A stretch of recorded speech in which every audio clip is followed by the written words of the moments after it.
Sala TUSP, o podcast do teatro da Universidade de São Paulo. Uma sala virtual onde a gente conta histórias da história do teatro.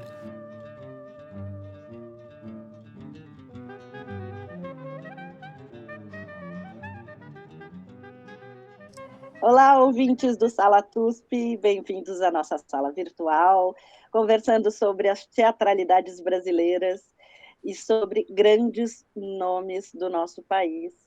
Hoje um grande, já conto para vocês já leram, na verdade, pelo título, mas antes de apresentar o nosso assunto, eu me apresento, Maria Tendlau, em São Paulo. Bom dia, Chico Pérez.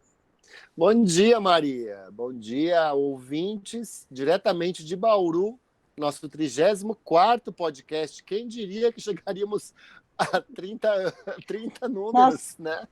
Nosso longevo podcast.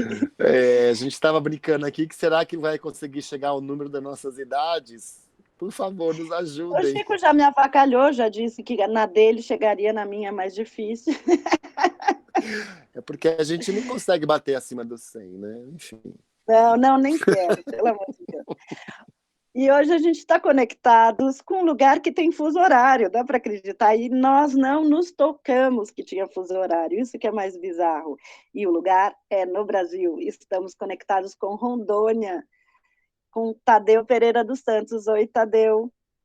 Bom dia, Maria. Bom dia, Francisco. É um imenso prazer partilhar com vocês esse podcast. Nós estamos super felizes. Eu devo dizer que o Tadeu foi uma descoberta assim, muito feliz. Tadeu, na verdade, ele é professor da Universidade Federal de Rondônia, de História, no âmbito do ensino de História, mas eu vou apresentar ele pelo currículo, como nós fazemos aqui, já que estamos num podcast dentro da universidade. Nós também fazemos jus aí ao trabalho de pesquisa das pessoas, que é muito importante. O Tadeu, ele é graduado no bacharelado da Universidade Federal de Uberlândia, em História e Licenciatura Plena, pela Universidade Federal de Uberlândia também. Mestrado em História na Universidade Federal de Uberlândia, com especialização em História Africana, Cultura Afro-Brasileira. Doutor também pela UFO e pós-doutor em História pela Universidade Federal de Uberlândia. Tem experiência na área de História, com ênfase em História do Brasil, atuando principalmente nos temas ensino de História, Grande Otelo, que é o nosso tema, cultura popular, negro, cinema e história, e educação, linguagens urbanas. Ele já trabalhou como professor substituto de ensino de História na Universidade Federal. O FG é de Goiás, é isso? Isso. De Goiás, na regional de Jataí. Tá vendo? A gente conhece pouco o nosso país, que aflição. Eu peço desculpa a todos. E hoje em dia trabalha na Federal de Rondônia. E o Tadeu se dedicou aí, a gente estava conversando, quase 20 anos aí de vida a estudar uma pessoa que nós conhecemos como Grande Otelo, mas que Tadeu investiga até chegar em sua origem, que não se chama Grande Otelo, se chama Sebastião. O Tadeu tem uma tese de doutorado maravilhosa chamada Entre Grande Otelo e Sebastião, Tramas, Representações e Memórias. Depois a gente põe o link para vocês acessarem. Bom, então a gente já começa assim rasgando. Você fala de um Sebastião e de um Grande Otelo. Quem é Sebastião? Sebastião é um negro que nasce no interior de Minas Gerais, no início do século XX, numa sociedade marcada pelo racismo e preconceito. Ele é criado por uma família de negros que frequentava a Umbanda, o Candomblé, na região. Ele tem ele nasce, na verdade, existem 3 formas de explicar. Existe uma confusão relativa ao nascimento do Sebastião, né? Uns vão dizer que é 1913, outros vão dizer que é 1915, e outros vão apontar que é 1917, né? Em contato com uma imensa documentação que eu tive a oportunidade de conhecer ao longo desses 20 anos de pesquisa, o próprio Sebastião afirma que nasceu em 1913. Só que eu tive contato com a ata de batismo, que é a qual o próprio Sérgio Clabal utiliza na biografia dele, né? O professor quando teve, em 2005, 2006, mais ou menos, ele teve em Uberlândia, teve contato com o meu trabalho, e ele faz uso da ata de batismo. E nesse movimento, o Sérgio Cabral faz uma interpretação que ele afirma que é 2017, mesmo eu dizendo que no período que o Sebastião foi registrado, e aí nós vamos considerar os processos de transição da República, da abolição da escravidão para a República, não havia uma precisão de formas de registro. Então, nesse sentido, as paróquias que ficavam registradas, e ele foi batizado em 2017. A ata, em momento algum, afirma que ele nasceu em 2017.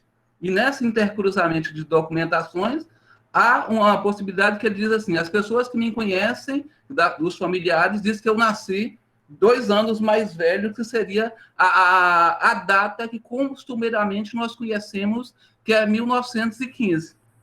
18 de outubro de 1915. Ele vai dizer assim, na minha conta é 2 anos mais novo, que seria 1913. Né? Então, ele é um sujeito que...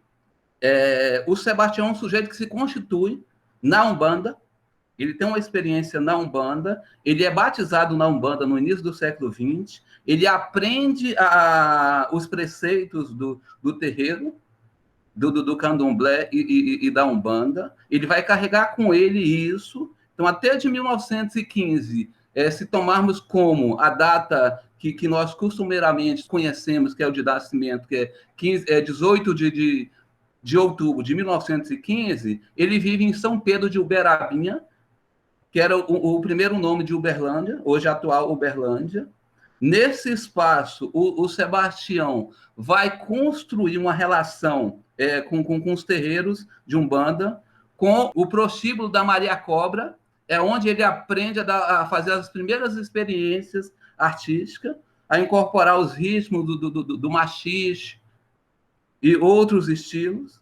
Ele tem uma relação com o circo de cavalinho, uma relação com o teatro central da cidade e tem uma relação com a estação mogiana. Só que nós temos uma forma de compreender ele, né, nesse processo de que os pilares que comumente nós conhecemos sobre esse sujeito é o circo, o hotel central e a estação mogiana. É uma memória construída que justifica o seu veio artístico, que aí nós vamos pensá-lo num processo de constituição que vai do deslocamento da cidade de Uberlândia para o estado de São Paulo.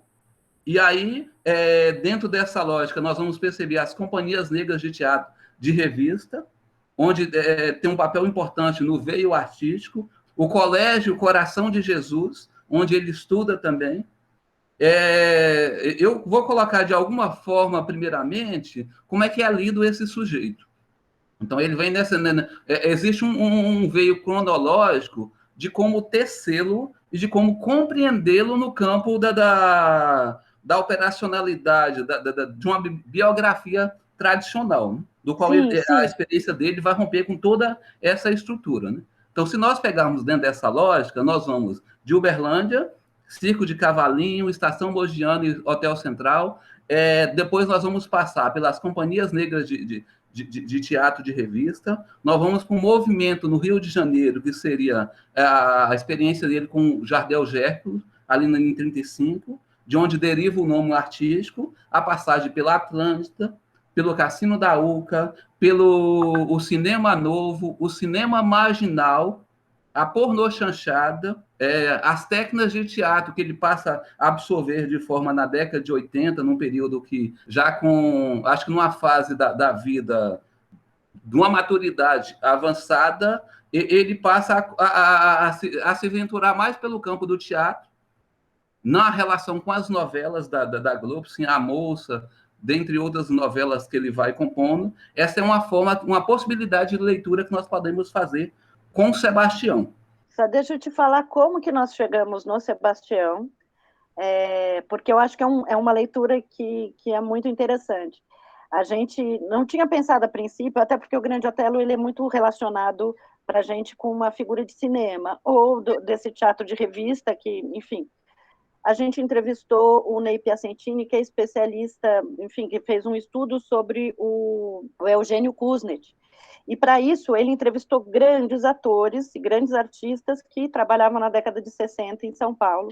E ele disse que a grande maioria deles respondia a mesma pergunta com a mesma pessoa. Eu perguntava, quem é o maior ator que você conheceu? E a pessoa respondia, Grande Otelo. E isso, para a gente, foi muito surpreendente. E por isso que eu estou falando, assim, a gente veio por uma leitura de dentro do teatro, de um reconhecimento do talento dele. Ele atravessa tempos, né? Se nós pegarmos o livro Grande Otelo em preto e branco, e que reúne quase 80 pessoas de diferentes gerações, isso que você coloca em evidência, isso é comum, isso é partilhado, né? Olhando ele de diferentes ângulos, no campo da música, no campo de teatro, no campo do cinema, é consenso desse potencial e dessa capacidade criativa do ato de improvisar e do ato de tecer essa negritude, porque o Sebastião ele vai enegrecendo o teatro, o campo musical e o cinema. O Sebastião ele sabe, ele conhece o país, ele é um sujeito extremamente inteligente. Então, assim, antes de lidar com as pessoas, ele estuda o ambiente, ele entende o que é esse espaço. Então, ele sabia que era impossível para um negro chamado Sebastião ser aceito e reconhecido nesse cenário nacional. Então, o que é que o Sebastião faz estrategicamente e de forma maestra? Ele vai produzir rastros, ele produz rastros da existência, no qual ele coloca num jogo e numa relação com essa arte que ele constrói, que vai ser qualificada como Grande Otelo. Percebe que se você olhar até hoje no campo, na atualidade, existe uma infinidade de imagens sobre o sujeito. Esse sujeito que compõe com a alma e com o coração, numa relação com a rua, ele traz essa experiência da rua para esse espaço do cinema, para o campo musical, sobretudo para o teatro. Ele entendia que ele não era aceito e nem reconhecido. Mas ele criava situações e meios para se colocar nesses espaços e dizer que nesses espaços passou um negro durante esse século XX.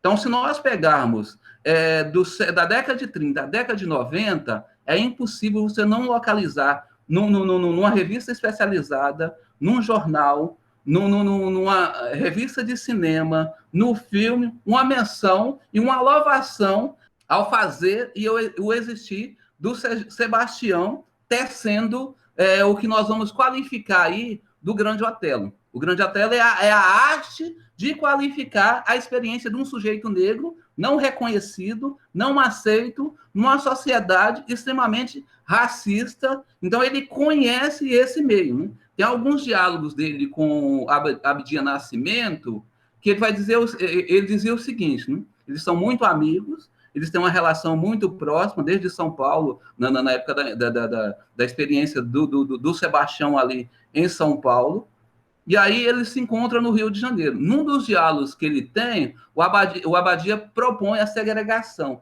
O Sebastião diz que não é possível nessa sociedade, porque ele vai dizer assim, nos Estados Unidos, os negros, quando houve a ruptura, saiu com grana e terra. No Brasil, nós não temos um capital. Não dá para um confrontamento direto, justamente porque nós não temos capital. Então, ele carregava isso com ele, então ele se postava nos espaços e atuava na brecha.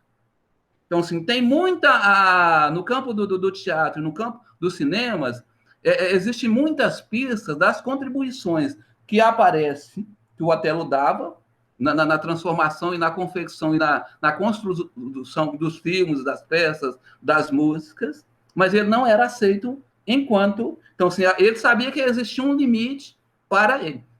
Eles dariam um limite, um campo de dimensão para esse sujeito, que era o campo da atuação, né? Ele será que entendia isso? Ele entendia o Grande Otelo como construção? Sim, ele tem clareza porque ele vai produzindo isso, né?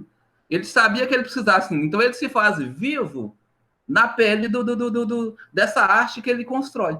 Então, assim, o campo expressivo dele, se você pegar... existe um campo imagético, uma forma de lembrar. Não tem como, assim, desde quando ele começa, desde a infância, tem imagem do Sebastião. Se você pegar, tem algumas imagens, poucas na infância dele, mas elas existem, na Companhia Negra de Teatro de Revista, e você vê um corpo em transformação, um corpo em movimento, dando vida justamente a essa arte que ele vai criar, porque ele reclama ela. Ele passa a vida inteira porque ele espera que no pós-morte, que ele seria lembrado enquanto um sujeito e não como um produto cultural. Isso aconteceu, Tadeu? Ele é lembrado como sujeito? Não, nós temos uma seara daqui de produzir os silenciamentos. Né? A gente fala muito sobre isso aqui, sobre construção de memória e silenciamento. Por isso que eu acho extremamente importante esse seu depoimento, assim. Para além da capacidade de análise teatral do trabalho dele, eu acho que a sua abordagem é o que mais interessa a gente. Como que se produz esquecimento e como se produz esquecimento se construindo uma imagem que não é real. Nós somos tendenciosos a lembrar do Grande Otelo e aí trazer a esfera da arte, mas ofuscar a experiência de um sujeito que constrói essa arte negra, que enegrece o cinema brasileiro, ele torna-se negro esse cinema, é quase inconfundível, e aí, num diálogo com a sua lembrança aí de como chegou ao Sebastião, é quase impossível não lembrar dele, mesmo que nós o reduzimos ao campo e à esfera da arte. Né? Então, ele sabia desses limites, e sabia o como enfrentar esses caminhos de forma a não ir para um enfrentamento direto. Porque ele vai dizer assim, nas poucas vezes que ele foi para um enfrentamento direto, ele sabia que país era esse. Né? Ele teve uma briga com Joaquim Rolha na década de 40 ali no cassino da UCA, e aí houve xingamentos e ele foi mandado embora, e por 3 anos o Joaquim Rolha perseguiu o Sebastião. Então ele entendia qual era o meio, quais eram os espaços e quais eram os limites para um negro atuar. Ele nunca abriu mão da dimensão negra, né? Mesmo assim, nesse processo de composição, enquanto sujeito, que ele vai ser criado por 2 famílias católicas em São Paulo, ele vai dizer que ele não se reconhece, ele tem uma relação, ele aprende, ele respeita esse universo que é o catolicismo, mas ele se encontra na religião de matriz africana. Ele foi filho de santo do Erivelto Martins. Então, ele tem uma história dessa relação, e isso ele vai dizer que aquilo que as pessoas não viam e que não era transparente, que é esses valores que ele aprende, que é justamente essa experiência que ele tem dos 8 aos 13 anos, com os avós negros, com os bisavós, com os tios, ele vai dizer que ela é significativa. Ela foi capaz de moldar esse homem que existe, negro, capaz de criar, de entender, e ele se apoia, assim, a religiosidade afro-brasileira, ela é um dos pilares que sustenta ele nesse processo de construção humana e nessa interlocução com o cenário artístico, eu falo com o campo do teatro, com o campo musical, com o campo do cinema. Essas marcas elas vão ficar latentes e presentes o tempo inteiro nesse corpo que se constrói, nesse corpo que se evidencia na tessitura de um sujeito que se dimensiona em várias formas de ler. Quando, por exemplo, você está me perguntando, quando eu leio o Sebastião, de 1915 a 1923, ele é o Sebastiãozinho da Tio Silvana, ou de forma que descaracteriza ele como o Tizil. Seguindo dessa lógica, eu vou para o universo de São Paulo, nós temos o Pequeno Otelo das companhias negras de teatro. Se formos para o Rio de Janeiro, nós temos o nascimento do Grande Otelo, que é justamente onde ele vai se afirmar e se colocar nesse cenário nacional, nesse processo de construção com a indústria cultural, com o próprio universo. E nós temos o Sebastião Prata, Sebastião Bernardo de Souza Prata, que é o próprio Sebastião que muda e modifica o nome, uma vez que o nome dele é Sebastião Bernardo da Costa. Então, no final da década de 30, 40, em função que ele precisava para ser contratado pela Cassino da Urca, ele precisava ter a maioridade, ele vai modificar o nome. E ele tem a experiência, a oportunidade de trazer para junto de si aquilo que é rompido, que é a família. Ele traz no campo da memória o sobrenome da mãe e o sobrenome do pai. Tadeu, como que é essa história da família dele? Porque ele passou por várias, né? Sim. Quando eu comecei a ler, e até chegar, de fato, numa família que atuava como circense. Minimamente 3 famílias ele convive. Existem várias explicações e o campo da memória e o campo da disputa entrelaça elas, né? A primeira é a família que a mãe trabalhava em São Pedro de Uberabinha, que é a família dos Freitas, e que, de alguma forma, ele tem uma relação com ela, né?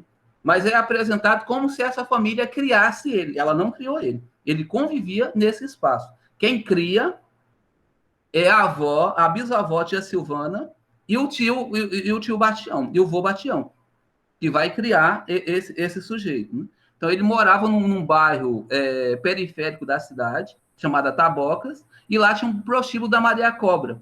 É onde ele aprende a dançar o machixe. Ele tem uma relação com esses espaços já, né? Então, e aí, assim, ele é um sujeito livre, né, nessa cidade. Então, é uma região marcada muito pela presença negra. Então, o convívio com a comunidade negra nesses espaços é fortíssimo. Então, essas primeiras experiências de formação dele se dá nesse universo. Não é no circo de Cavalinho, não é na estação Mogiana e não é no Hotel Central. Ele se faz nesse veio. Então, esse sujeito, na relação com a congada, da congada, que é um instrumento de tradição deles aqui nesse processo. Ele vai dizer que a tia dele mexia com a arte de bendição. Ela era conhecedora dos preceitos da religião do candomblé, da Umbanda. E isso vai marcá-lo significativamente. E aí nós temos uma disputa pelo campo da memória, que é de dizer que o Sebastião fugiu. Existe uma seara de disputas e de entendimento desse Sebastião, que é extremamente inteligente, e sabia do que essa cidade de Uberlândia era capaz de fazer com a imagem dele, para projetá-la no cenário nacional. E aí nós criamos que ele não fugiu, ele foi doado de papel passado, né? Ele foi doado para adoção, é isso? Isso. E aí, para essa companhia, nesse primeiro momento, para a companhia, para as pessoas, era uma cantora lírica, a Abigail de Parecis, estava aqui, passou, ele fazia alguns pequenos trabalhos no circo, ele se encanta pelo trabalho dele, quando criança, já vê essa potencialidade nele ali, desperta o interesse, vai até os avós, autoriza, a mãe também autoriza, porque nesse processo, se nós considerarmos, ele não conheceu o pai. Ele não conheceu o pai, ele tem o contato com a mãe, e depois um irmão que chama Francisco Pinto, que é quase da mesma idade dele também. Então, se elas não tinham... Imagina pensar no início do século XX, uma mãe negra com 2 filhos no espaço urbano, no interior de Minas Gerais, na cidade. Então, ela é obrigada... Você é de Uberaba. Você nasceu em Uberaba, Tadeu? Não, eu nasci no interior de Minas Gerais, em Almenara, no Vale do Jequitinhonha. Eu vou para lá estudar nos anos 2000, e a partir de 2001 eu começo na verdade, o meu trabalho investigativo, ele deriva de umas experiências que eu vivenciei no interior da universidade. Eu venho de outra região, e aí, assim, por 15 vezes eu fui parado no interior da universidade, e as pessoas me perguntavam o que eu estava fazendo nesse espaço. E aí eu tenho um professor que era o Nilton D'Angelo, que trabalhava com questão da cultura, e era o meu primeiro ano na universidade. Ele estava voltando do doutorado, e eu tive contato com a tese do Nilton. E lá tinha apenas uma página que falava do Grande Otelo e o preconceito. E aquilo me despertou um interesse, nasceu um interesse de tal forma que eu comecei a pesquisar o que existia no cenário nacional sobre o Sebastião, quando eu percebi que não existia nada. Existia uma bibliografia que era do Roberto Moura, que são 60 páginas, ele foi próximo do Sebastião, e ele teve a oportunidade de fazer, mas não existia nada. Então, isso passou a me incomodar. Eu me perguntava por que as pessoas dizem que é o maior artista, que é o túmulo mais visitado da cidade, e não existe nada. E aí começa o meu processo de tentar entender o que é esse movimento, o que é isso. A cidade sempre foi muito racista, né? A cidade, eu estou falando uma generalização, óbvio que não estou falando de indivíduos específicos, mas existe um histórico racista. E aí existe essa disputa entre, nosso filho pródigo é negro, e agora? Como é que a gente resolve isso? Justamente. Como ela não tem ninguém de expressividade no cenário nacional, ela vai tentar fazer desse sujeito negro o filho da localidade, porque ela quer, de qualquer forma, ser visualizada, ser visibilizada no cenário nacional. Então, ela vai ter que submeter um processo no qual ele entende perfeitamente e não permite que ela faça esse tipo de uso da imagem dele. Então, quando ele está dizendo assim, eu tenho uma relação com o Uberlândia, ele está dizendo dessa Uberabinha, desses 8 anos que ele passou, dessa população negra que foi suporte, que deu vida a essa arte negra, dessa família negra que ele traz no ombro, que é o pai que ele não conheceu, quando ele diz assim, Sebastião Bernardes de Souza Prata. O Prata é em função desse lugar que o pai trabalhou. É uma forma de trazer essas referências presentes para a experiência viva dele, que é a mãe. O de Souza é referente à Abadia de Souza, que era a mãe do Sebastião. Então, eu vejo essa maestria e essa inteligência nesse sujeito, ele sabe que nessa experiência ele é sozinho, nesse processo, porque, na verdade, o Sebastião nunca teve uma família, depois que ele rompe com a primeira família. Ele estava no espaço de família dos outros, que ele era um agregado. Mesmo sendo tratado bem na família dos Queiroz, que é a segunda família em São Paulo, é onde ele teve a oportunidade de experienciar a própria experiência infantil.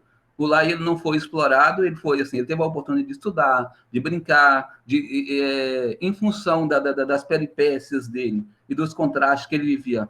Ele teve que vivenciar no colégio no Liceu Coração de Jesus, uma escola de elite, onde ele pôde afinar o inglês, o espanhol, o francês, desenvolver habilidades artísticas, tinha teatro interno, mas a experiência com a Abigail, que é quem levou ele de Uberlândia, de Uberabinha para São Paulo, ela não é bem vista.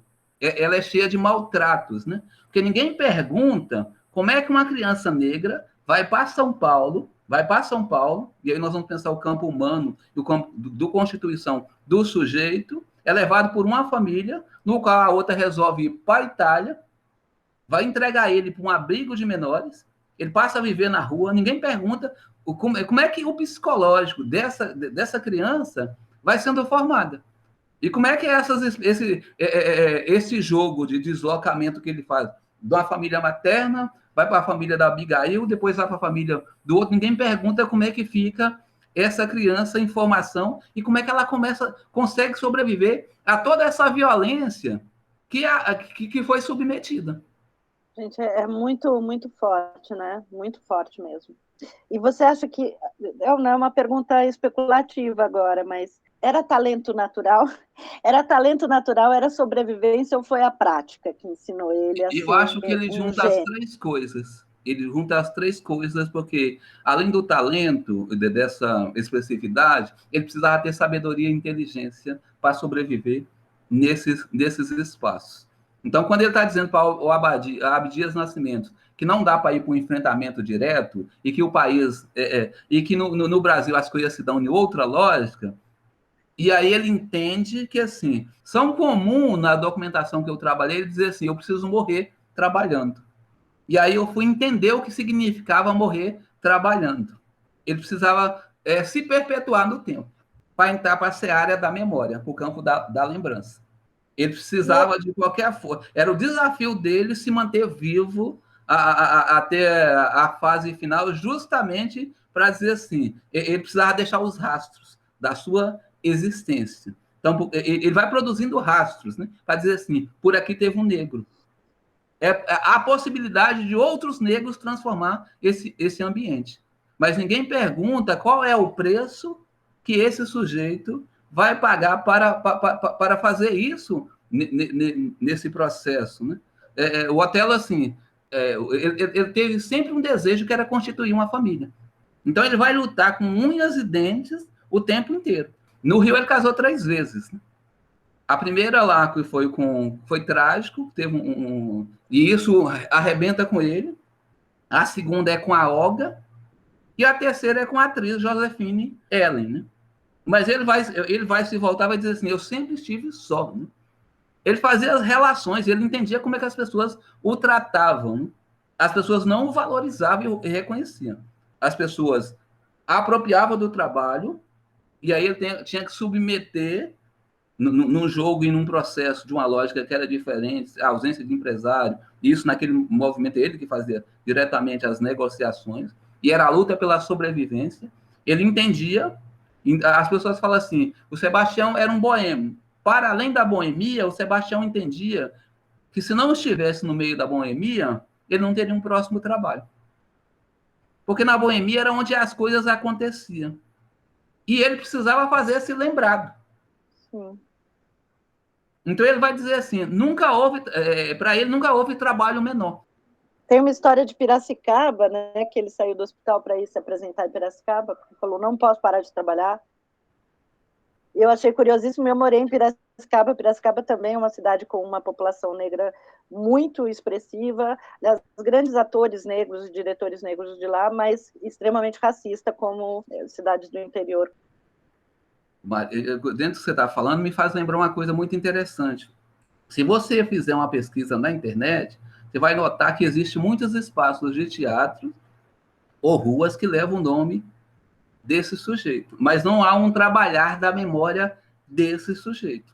É como se eu sorreguesse esses espaços, mas não desse um tratamento adequado a esses movimentos pelo significado que ele ocupa, né? Na verdade, ele, dentro dessa maestria, nessa luta pela sobrevivência, ele ocupa lugares que não era permitido aos negros. Imagina aí que nós temos um negro que ficou mais de 60 anos de evidência no cenário nacional, nos mais diversos meios de comunicação do país.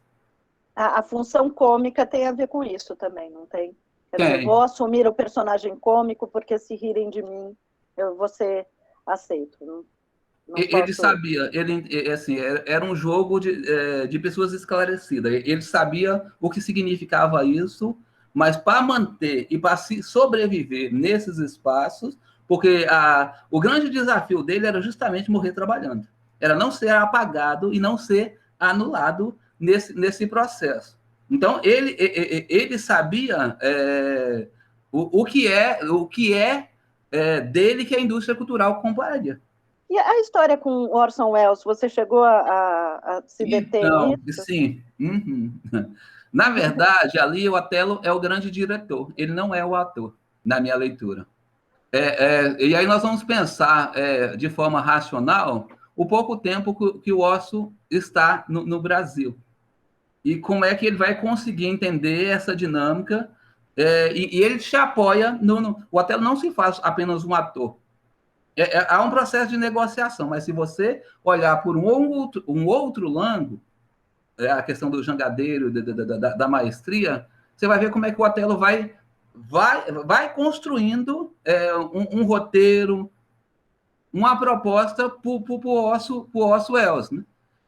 Mas aí, dentro dessa relação, na questão negra, do não reconhecimento, na minha leitura, a sensação que eu tenho é que o Orson sabia.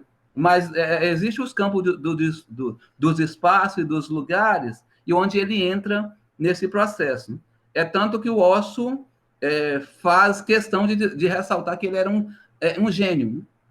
Mas a genialidade não é só era pela arte de atuar, mas era pela arte que foi roubada do sujeito, porque nesses espaços de constituição nunca permitiram e nunca deram o direito que o Sebastião. Por isso que assim, eu tenho um capítulo na tese que chama Os Cacos. E aí eu fui recompondo como é que o Otelo vai atuando na brecha e vai modificando os roteiros, os espaços.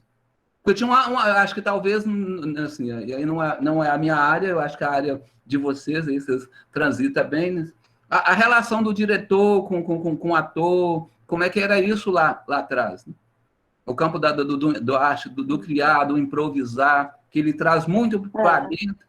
Tem uma imagem que me pega do Otelo, ouvindo você falar esse tempo inteiro, de que ele é protagonista em um dos filmes, né? Ele participa de 2 filmes que são importantíssimos para a minha formação enquanto criança, porque quando eu era criança eu assisti o Macunaíma, que ele divide o personagem com o Paulo José, né?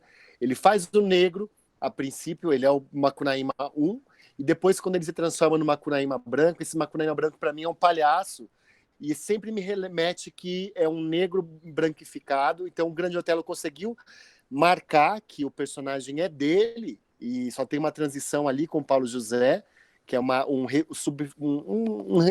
subterfúgio, né, para poder transformar ele numa figura que transita melhor, pela cor da pele só. E depois ele vai participar do Fitzcarraldo, que é de 82. Eu nasci em 78, esses filmes são de 69 e de 82. Mas não sei por que Confabulações do Destino, esses filmes fizeram parte da minha infância.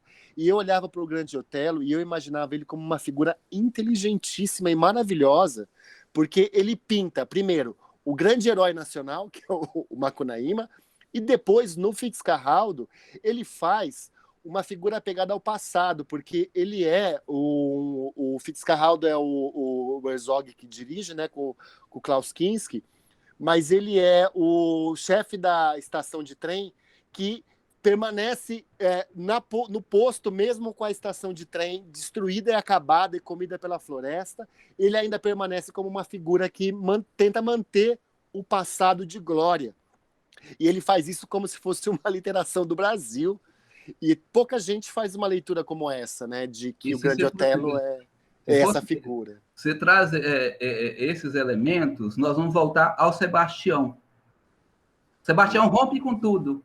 Todos os enquadramentos que tentaram enquadrar o negro no Brasil, e aí dentro é o campo da arte, dessa construção desse Grande Otelo, que vai ser com maestria, ele vai quebrar essas esferas, né? Ele vai dizer que, assim, não há limite.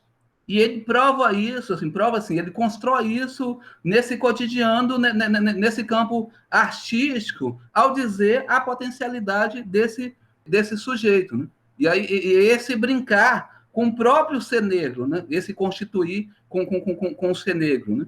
Nós temos as leituras do negro no Brasil muito ainda caricatural, muito enviesada, né? Então, o Sebastião, nesse seu afirmar no cenário nacional e na luta pela sobrevivência, ele é alguém que ele é um sujeito que ninguém consegue enquadrá-lo. Quando você diz que ele é capaz de fazer uma dada interpretação, ele vai lá e faz uma outra tipo de interpretação, ele vai quebrando tudo quanto é tipo de amarra, né? Exato, ele é um personagem, ele é um ator que consegue contradizer o diretor ou o roteiro, mas dentro do próprio roteiro, né? Com o olhar, com o jeito, com aquela frase ícone dele, de que quando ele cai no chão, ele já vira para ele e fala: ai, que preguiça. Isso reverbera até hoje, né? No Jeca Tatu e tudo mais, naquela situação toda do passado, até brincando um pouco com o Monteiro Lobato, o brasileiro é um ser preguiçoso, cheio de vermes, né? Como pintavam o Jeca Tatu. E aí ele vira para ele e fala: ai, que preguiça, mas depois esse é o herói nacional? Ele faz isso de uma forma maestral. E eu fiquei com uma sensação agora, ouvindo o Tadeu, desse faro entre gênios, assim, sabe? O Orson Welles dizendo ele é gênio também, como um reconhecimento entre pares. Pessoas que têm uma inteligência muito mais rápida, né? E que também tenta aí, como é que chama? Que o Orson talvez até tenha conseguido muito bem no começo, mas tenha pensar nesse futuro. Pensar nesse trânsito, né? Como é que alguém de pouco tempo curto concebe uma outra proposta? Como é que eu te convenço a fazer uma outra narrativa? Ele convence o Orson a fazer uma outra narrativa. Ele vai dizer assim: vamos por aqui. por aí não vai dar. E aí, assim, isso que eu me pergunto, ali na década de 30, então, assim, a pergunta quando você coloca é quem é esse sujeito? Como é que ele se constrói, como é que ele perpassa por esses diferentes espaços, lidando com essa sociedade racista e preconceituosa e consegue ficar em pé? O que é que esse sujeito tem internamente? Porque quando você me fez o convite, eu fui olhar alguns materiais que eu tenho e eu não fui ler, eu fui ler as imagens, né? Como é que esse corpo fala, como é que esse semblante diz, o olhar, essa lógica de produzir com o corpo, com a alma e fazer essa mensagem chegar. Porque ele faz a mensagem chegar. O que ele está fazendo assim, ele vai lá, quebra o roteiro, cria um outro roteiro dentro do roteiro e não perde a sintonia. Só refina o material. E o que ficou de legado? Quer dizer, de tudo que ele tentou construir em vida, o momento em que ele falece, que não pode mais trabalhar, e não pode mais nos desafiar com a sua imagem, o que fica?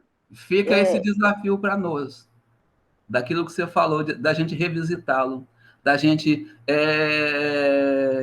É um legado. Ele produziu, ele existe, ele é real, ele tem uma seara documentar enorme, e aí é justamente romper esse legado, entendendo enquanto homem, enquanto sujeito, e não como um produto. E ele está dizendo assim, essa estética é minha, eu criei essa estética, eu dei vida a isso que vocês conhecem e chamam como Grande Otelo, mas vocês não me conhecem. Dê o direito a me conhecer enquanto sujeito homem, enquanto sujeito negro, que se fez no campo da política, no campo artístico, no campo do cinema, que foi pai, que tem famílias, que existe, ele não é do nada, ele não é uma criação abstrata, ele era de carne e osso. E essa alegria que contagiou esse Brasil ao longo de um século, quase um século da sua existência, ele está dizendo que ela existe uma razão de ser e de se constituir. É desse sujeito negro que rompe, que quebra, que não se deixa aprisionar, que traz uma alma... não é, talvez não seja uma essência, mas a humanidade. Né? Eu acho que é esse gesto de humanidade que ele está dizendo assim. Me encontre na humanidade, né? É como se dissesse assim: a minha humanidade precisa despertar a sua. Né? Então, é como ver, é como ler. É um país que precisa relê-lo de outras formas, de outras maneiras, para perceber a beleza do que a arte oferece. Né? Essa arte Sim. que é viva, que é eficaz e que a cada vez vai nós vamos para um processo de embrutecimento. Né? Então, assim, esses 20 anos que eu trabalhei com esse sujeito, e eu parti dessa ideia do Grande Otelo, mas eu também não via um palmo à minha frente. Depois que eu termino o doutorado, que eu paro, é que eu vou perceber. Eu levei 20 anos para perceber esse Sebastião. Que lindo. Muito, muito forte isso. A gente falou antes de começar, e eu falei, eu te explico no ar, que para mim me vem 3 figuras que são essenciais para o teatro brasileiro. O Grande Otelo ou o Sebastião, melhor dizendo, ele não se limita ao teatro, mas para o teatro brasileiro existem 3 figuras muito importantes. Uma que a gente já fez um programa, que é a Ruth Escobar, estamos aqui conversando sobre Sebastião, e a outra pessoa é Dercy Gonçalves, e são 3 pessoas que não se encaixam muito em nenhum tipo de escaninho, e que têm um processo de vida e arte muito junto, né, as duas coisas, o tempo todo em confronto com uma negação inicial, assim, eu acho isso muito interessante, né, como eu me coloco na contramão e pela não aceitação eu me coloco para ser aceito, né, por motivos diversos, a Ruth por ser mulher e por ser uma filha de pai desconhecido, a Dercy por todo o seu impacto como uma artista que não levava a sério esses limites da decência, vamos dizer, aí, afrontava isso como mulher também, e ele como negro. Então, não sei, dá vontade de fazer um panteão dos E marginais. aí você me falou, Maria, dentro da sua fala, que você me perguntou lá, o que deixa de ligado? A sensibilidade e a humanidade, que não deixou perder. Ele vai dizer assim, a minha negritude, ela nunca morreu, ela sempre esteve viva, e ela sempre foi o meu suporte. É por isso que eu volto, que ele traz na mãe e o pai para perto e a família. Essa família que ele tenta reconstruir, que é incapaz, porque ele perde a família, ele rompe com a família ali, vai viver com outras famílias, tenta constituir uma família, e ao final diz assim, eu sempre estive só. Mas dentro dessa solidão, desse fazer só, em função dessa violência.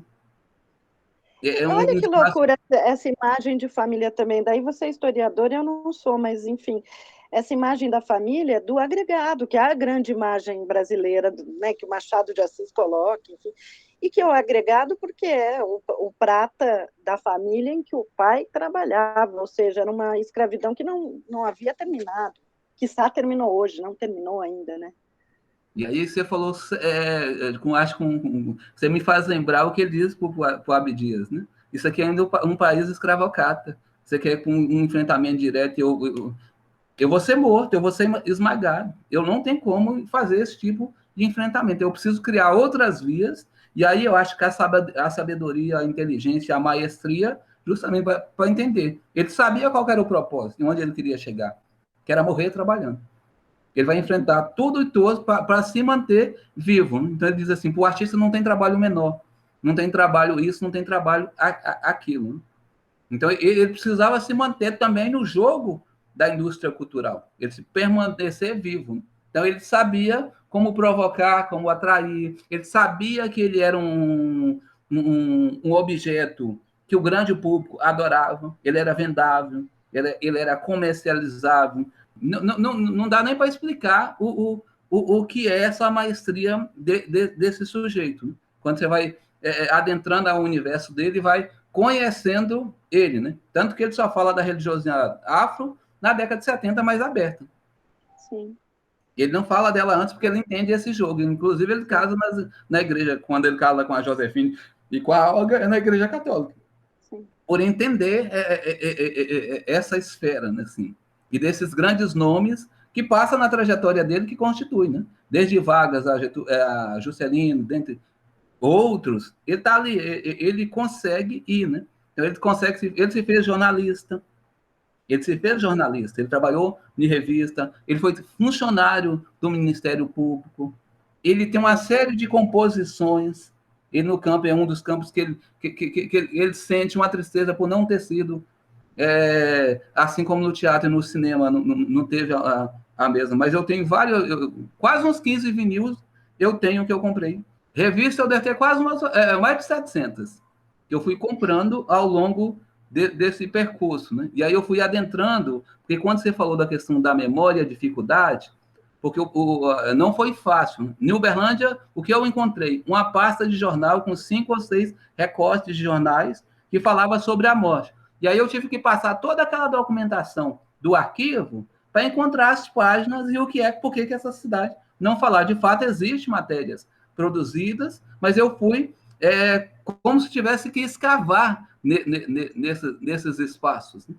Sim. Ai, Tadeu, olha, a gente chegou no nosso limite de tempo, mas estou muito feliz nesse momento de ter conversado contigo, por vários motivos, por ter conversado sobre um artista negro, por ter conversado sobre matrizes africanas religiosas, por estar falando com Rondônia, por estar falando também de uma Uberlândia que era Uberabinha, e por estar falando desse grandíssimo Otelo. Maria, eu que fico imensamente feliz pelo convite, porque eu entendendo a magnitude do que eu acho que, assim, não é porque esse é o meu trabalho, mas dentro do campo da memória e com outros trabalhos que tem, os poucos trabalhos que tem, eu acho, é o que você falou, ainda permanece no esquecimento. Né? Então, falar, para mim, é a possibilidade de devolver aquilo que eu recebi, né? Eu acho que no campo da formação humana, no campo da formação intelectual, e ainda continuo nos desafios agora é com o Sebastião, e não mais assim, porque entre Grande Otelo e ainda tem uma pitada dos dois, mas agora eu vou no movimento, no meu aqui em Rondônia, quietinho, de tentar ser abençoado pelo Sebastião e que ele me dê as direções de como compor novas narrativas sobre a sua experiência. Eu fico muito grato e muito feliz por essa singela oportunidade. Obrigada, querido. Chico, você quer dizer tchau? Porque depois eu quero terminar com a frase do dia.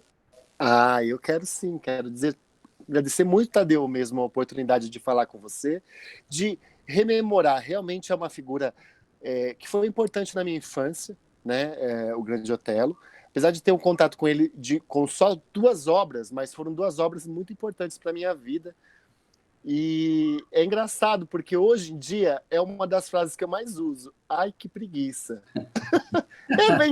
Vem dele. Às vezes a gente vai entrar num discurso, numa briga de internet, ou em discussões com pessoas que são completamente em oposto ao nosso pensamento, e aí me vem na cabeça essa imagem. Ai, que preguiça. E parece que é como um mantra, né? Como uma imagem que vem. Como mesmo você disse, tomara que ele me abençoe também com essa frase para o resto da minha vida, que tem me evitado muitos problemas.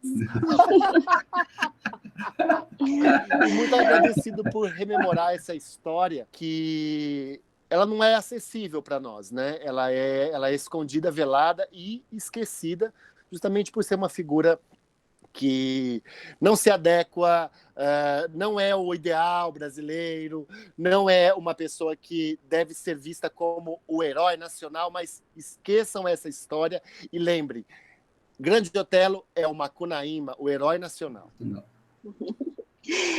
Agora você já fez a frase. Mas eu vou falar. Sorry. Eu vou falar, a sua foi para o Grande Otelo, a minha eu vou falar para o Sebastião. Que nós possamos ser da família do Sebastião, porque muito desse país é essa família. É isso.